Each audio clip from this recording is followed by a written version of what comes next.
We'll start this segment by getting an update on flooding in the Midwest by talking with two legislators during the time of this program in this half hour. Joining us on the phone right now, Representative Adrian Smith, Republican of Nebraska, serves the 3rd District. Good morning, sir. Good morning. Thank you for having me. Remind our viewers the areas that are most affected as of today of the flooding that's going on in Nebraska. Well, it's the most vast disaster I think Nebraska has ever seen. It's not just one waterway. It's not just one watershed. It's not just the Missouri River. It's multiple waterways across central and eastern Nebraska. Nebraska was hit with a blizzard right about the same time. So I represent 75 counties, and across the state we have 93 counties. 74 of our 93 counties have declared disaster at the local level. When it comes then to the damage done, what's the extent of that to date? And also, what about injuries of this or loss of life? Have you seen those? There has been loss of life. There's still, I think there have been 2 deaths, and a couple others are still missing. The damage is varied. There was a dam that broke up in northern Nebraska, the Spencer Dam. That caused a lot of damage, obviously, forced some communities to evacuate, washed out bridges and roads, and not only on that waterway on the Niobrara River, but other waterways have caused a lot of damage as well. And also the ice that was on top of these rivers, and once the water levels came up, washed the chunks of ice downstream, and those chunks of ice caused a great deal of damage as well. The Hill and other publications saying that Nebraska lawmakers are making an appeal to the Trump administration for relief or help with this. What's your appeal? Who have you talked to?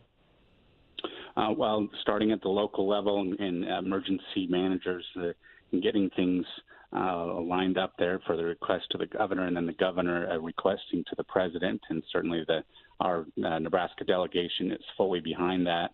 I know that there's some other pending disaster payments that await some action, and I'm hoping that we can address all of these at once.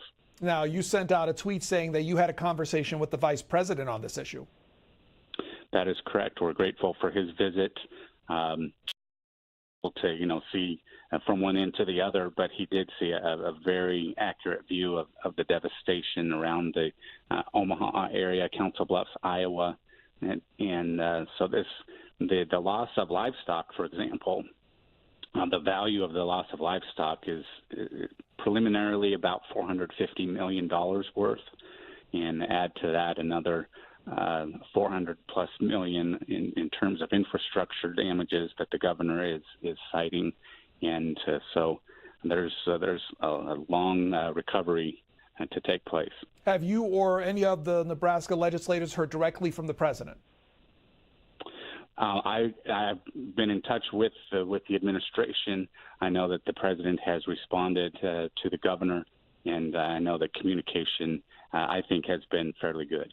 And so in the next couple of days, what are you watching out for, the extent of what's going on and what else could come because of this flooding? Well, we want to make sure that these dollars end up where they need to go. We want to be reasonable in the requests.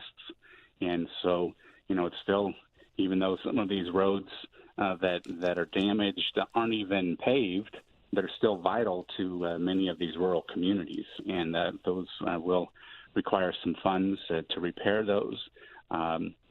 It's just it's so vast that the local responders, I'm very impressed with what they have already done, but also I think maintaining good communication moving forward to make sure that the federal dollars, hopefully, that we are able to secure will end up where they need to go. Representative Adrian Smith, who serves the 3rd District of Nebraska, a Republican from that state, we thank you for your time.